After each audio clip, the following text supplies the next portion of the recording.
Thank you very much, Mr. Chairman. Just in response to your comments, Mr. Chairman, I do want to point out that the president of the Canadian Natural Resources Limited recently said, long term, we do need Keystone to be able to grow the volumes in Canada. So I just wanted to point that out, that there will be growth because of the Keystone Pipeline, and we would need to keep that in mind.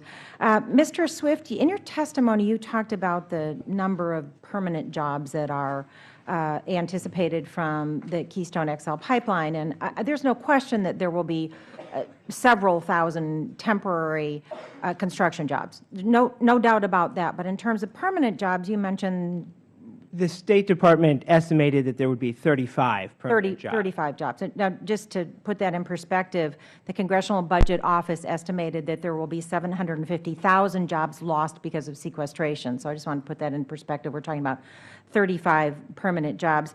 In your testimony, Mr. Swift, as well as in the EPA's April 22, 2013 letter to the State Department commenting on the draft environmental impact statement, there's a brief but I think significant discussion regarding the Enbridge spill at the Kalamazoo River in Michigan and what's been learned so far about spills of oil sands or diluted bitumen into water bodies. And the EPA expressed its concern about the Keystone project by suggesting on page 3 of the letter, and I quote, spills of diluted bitumen, dilbit, may require different response actions or equipment from response actions for conventional oil spills.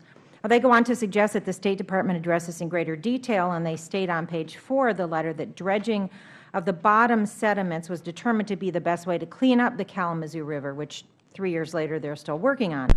But if you read the EPA's response in its entirety, and I certainly don't want to speak for them because they're not here, the letter seems to suggest a concern that we may not know enough about how to clean up this material. So are you aware of any other best practices for cleanup of diluted bitumen besides dredging the river, or are you aware of whether the State Department discussed any alternatives in the draft environmental impact statement for best practices of cleanup of diluted bitumen? The State Department recognized that the Kalamazoo spill posed unique risks, that conventional practices had been inadequate to contain and remediate the spill, but they made the point that they were looking toward future innovations to be able to deal with tar sand spill, and unfortunately, those innovations haven't happened. We're no further now than we were in 2010 when it comes to dealing with diluted bitumen tar sands. And the problem there is that, once you have a release in a water body, the bitumen is heavier than water. It sinks into the water column.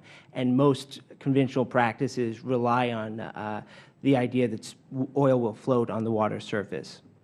Right. Thank you.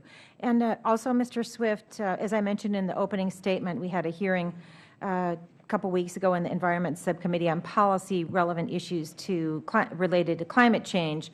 And I wanted to talk a little bit about, we had Dr. Bill Chimides here, a well-respected atmospheric scientist who studied global warming and climate change, and he's suggesting an iterative risk management approach, meaning that we must constantly reevaluate whether we're making the right decisions to address climate change as we learn more as technologies change. We've heard today from some of the witnesses who now say that Keystone XL will not matter much to the amount of global greenhouse gas emissions. However, each new project without strong controls will add more greenhouse gases into our atmosphere. So will you provide your views on how the Keystone XL project would affect global greenhouse emissions, given that we estimate that the substance transported by Keystone is 17% more greenhouse gas intensive than congressional crudes?